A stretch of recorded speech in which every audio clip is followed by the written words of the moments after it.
Por el profesor José Alberto Alvarado Lemus, presenta Gloria Hernández Reyes y soy Carmen Campeche. La innovación educativa. Buenas noches, buenos días. Voy a presentar las diapositivas de la lectura 2 del seminario temático 2. El nombre del texto es La aventura de innovar el cambio en la escuela, de Jaume Carbonell. El tema o el capítulo que corresponde a esta diapositiva es la innovación educativa de hoy. Antes de iniciar la presentación, también quiero presentarles algunas definiciones por Jaume Carbonell y otros autores, los cuales coinciden con el mismo pensamiento, y Cañal de León 2002 la entiende de esta manera, que es un conjunto de ideas y procesos y estrategias más o menos sistematizadas mediante los cuales se trata de introducir y provocar cambios en las prácticas educativas vigentes. Por su parte, Francisco Iberón afirma también que la innovación educativa es la actitud y el proceso de indagación de nuevas ideas, propuestas y aportaciones efectuadas de manera colectiva para la solución de situaciones problemáticas de la práctica, lo que comportará un cambio en los contextos y en la práctica institucional de la educación. Y esto nos lleva realmente a que la educación de hoy es innovativa también, porque hay cambios sociales, hay cambios tecnológicos, y la educación entra en estos cambios, también inmersa en estos cambios. Pero, ¿de qué escuela estamos hablando? ¿Desde qué modelo formativo pedagógico entusiasmamos los cambios innovadores de la educación? ¿Cómo la concebimos? ¿Como un servicio público para que toda la ciudadanía y la ofertamos como un mero producto que se da en el mercado para que lo adquiera quien pueda y quiera? Este nuevo modelo formativo requiere una mayor sintonía entre el pensar y el sentir, y entre el desarrollo de la abstracción y la aventura de innovar los diversos aspectos de la personalidad. Se trata de asociar en un mismo acto el significado, y en cualquier propuesta educativa, el conocimiento con el afecto, el pensamiento con los sentimientos, el razonamiento con la moralidad, lo académico con lo personal, y los aprendizajes con los valores. Gardner ha desarrollado en su teoría de las inteligencias múltiples, o la UNESCO, en 1996, ha definido en su conocido informe Delors como los 4 pilares básicos de la educación. Ya los mencionamos anteriormente, pero pues aquí hacen énfasis los autores Gardner y la UNESCO, que pues han llevado a una discusión el que los 4 pilares de la educación, nosotros como profesores aprendamos y entendamos lo que se hace dentro del aula de clase.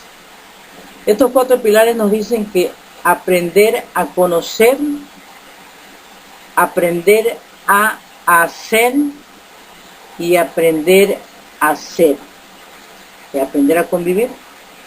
Esto es lo que se debe dar dentro de las aulas de clase: conocer, hacer, ser y convivir de manera colaborativa con todos los que conforman un grupo de alumnos dentro del salón de clase y también fuera del salón de clase.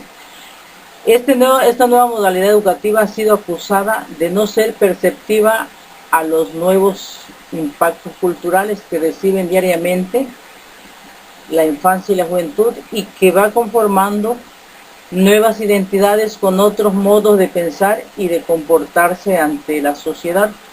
Nos referimos a la influencia de la televisión, de los juegos electrónicos, al consumo compulsivo y a la vivencia tan pegada a la cotidianidad y tan ausente de memoria y futuro. Un cúmulo de relaciones, lenguaje, visiones, intereses y expectativas cuya exclusión de la escuela pierde su conexión y comprensión de la realidad. Los jóvenes le toman más interés la televisión y los artefactos electrónicos que conocemos actualmente y que de cierta manera los hace cambiar de actitud. La diferencia entre la innovación y la reforma tiene que ver con la magnitud del cambio que se quiere emprender, y tenemos dos casos, uno donde se localiza en los centros y el aula. El primer caso, la innovación y los cambios de la reforma. El segundo afecta a la estructura del sistema educativo en su conjunto. Así es. Y dentro de esta última perspectiva de la innovación educativa se destacan varios elementos, componentes y objetivos del proceso de innovación educativa.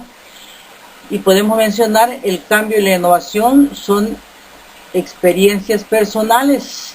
La innovación permite establecer relaciones significativas entre el diseño, saberes, de manera progresiva. La innovación trata de convertir la escuela o de convertir las escuelas en lugares más democráticos, atractivos y estimulantes.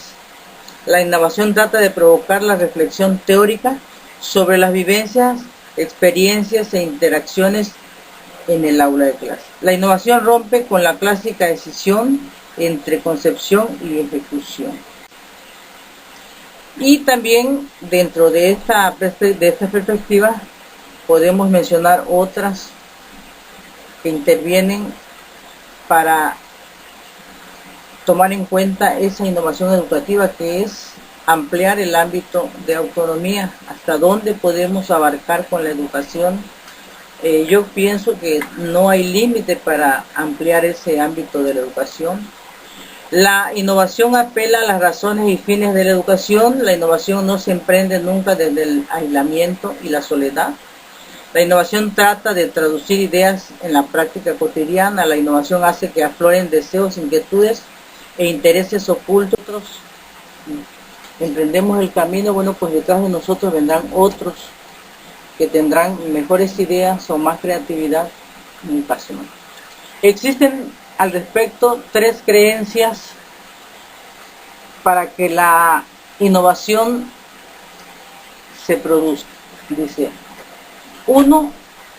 Se producen en los espacios formativos menos regulados normativa y académicamente, en los que existen menos presión y control académico, familiar, social, en la organización de los contenidos y en los modos de enseñar y aprender.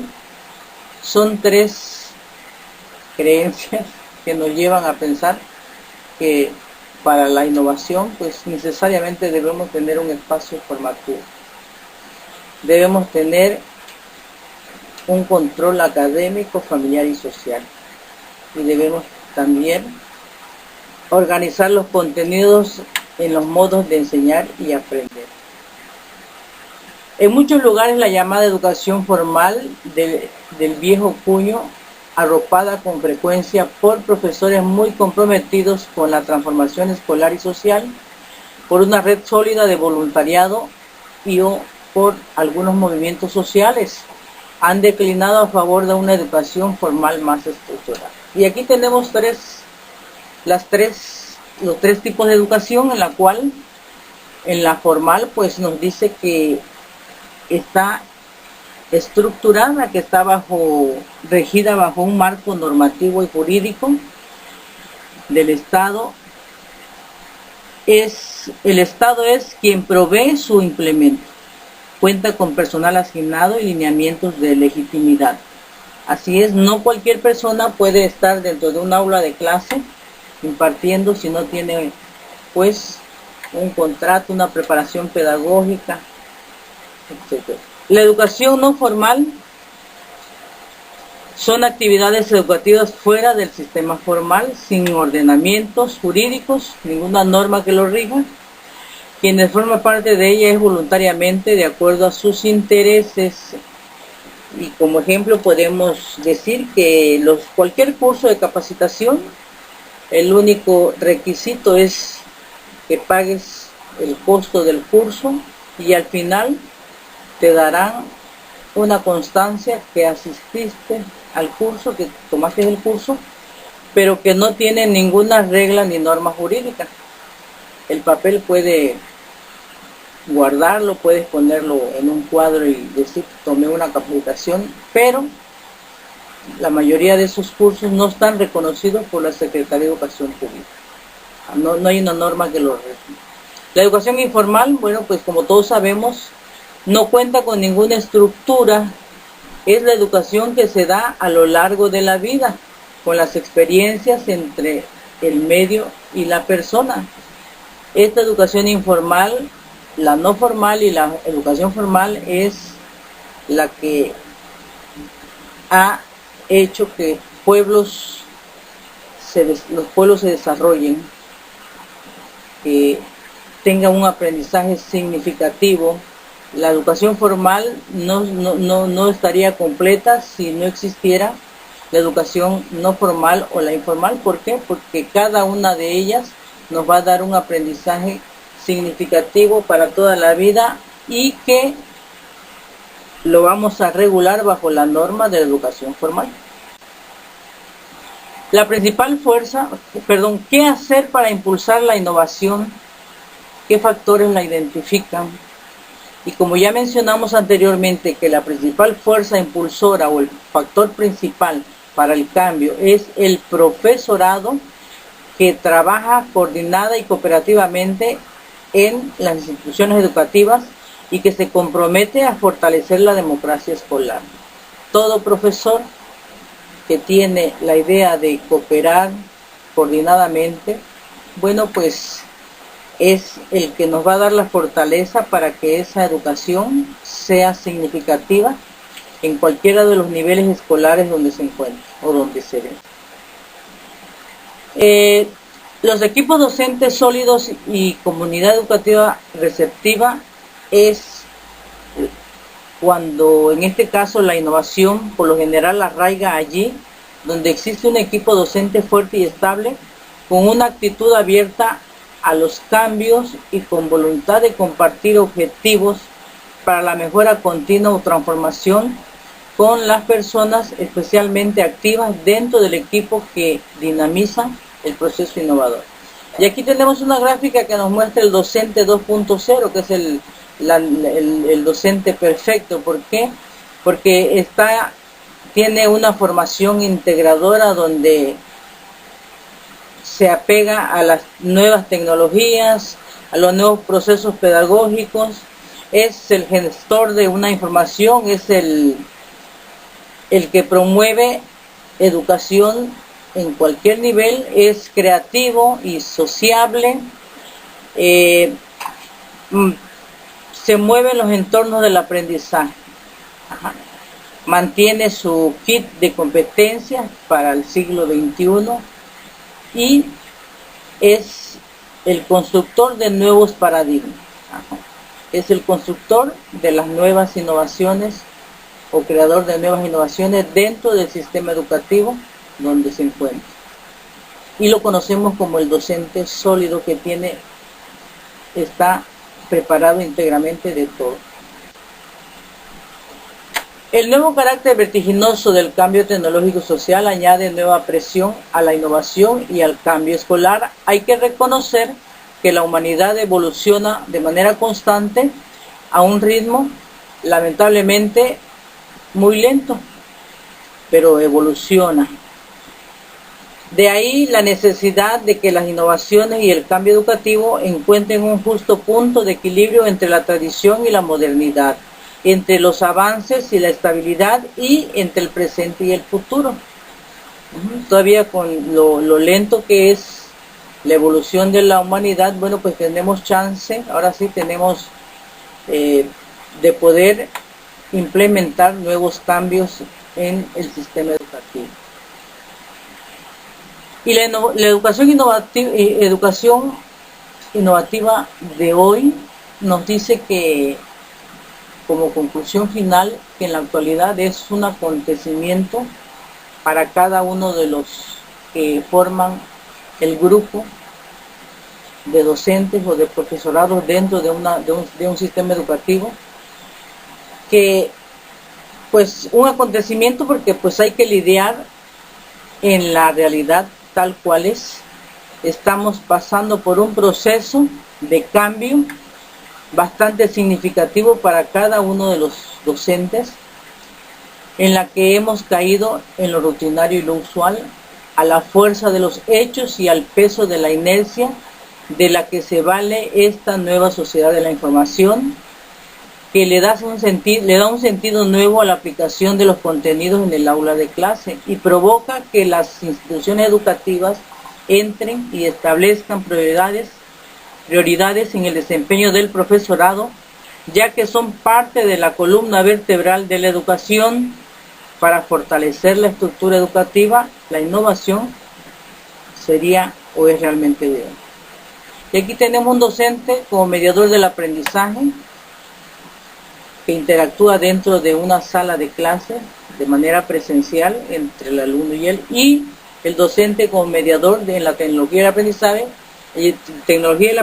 que desde un escritorio con una computadora y un sistema de internet, por ejemplo, puede comunicarse abiertamente con sus alumnos, puede tener una relación alumno-estudiante de manera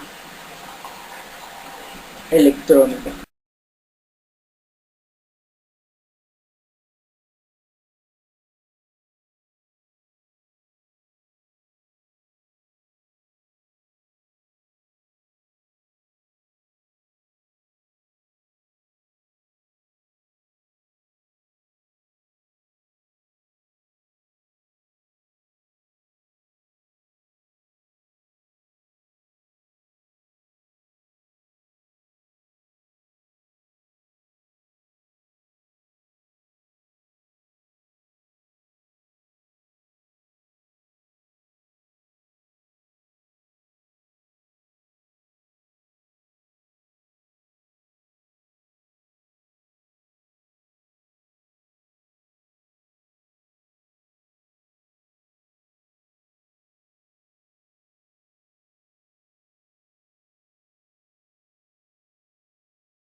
Por el profesor